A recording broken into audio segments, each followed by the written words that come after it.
Okay, so I have a radical idea.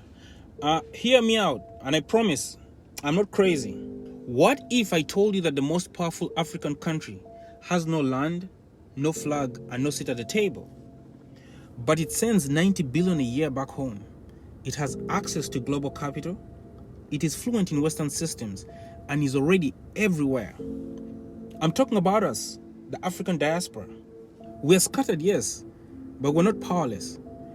What if the African diaspora did the unthinkable?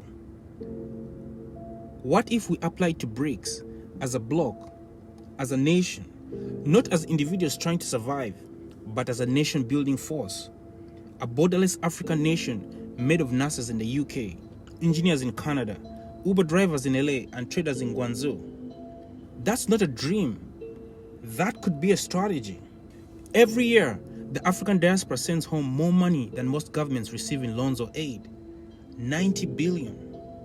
But with no voting power, no influence, and no coordination. We're a ghost nation, rich in capital but invisible to global power. Meanwhile, BRICS is opening its doors to new members. So we ask, why not us? We don't go there as tourists, not as experts, but as a united economic force with its own development fund, media network, diaspora bank, investment arms on the continent.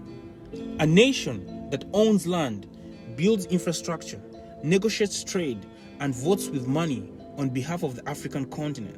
If BRICS wants to challenge the West, it needs capital that isn't controlled by Western banks.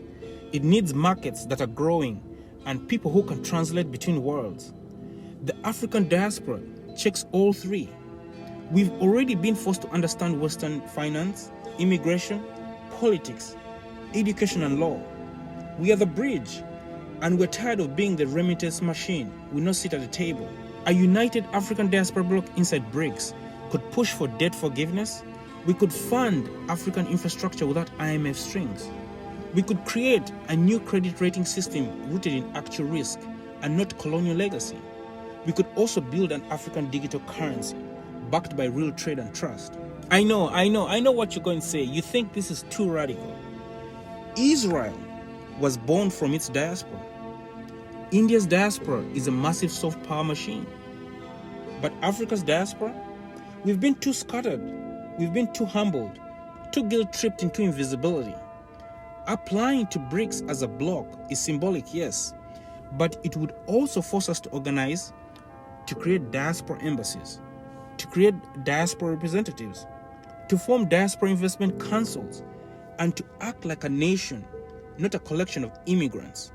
So before I go, they said Africans abroad would forget home, but maybe we're not meant to just go home. Maybe we are meant to build a new kind of home, borderless, powerful, and united.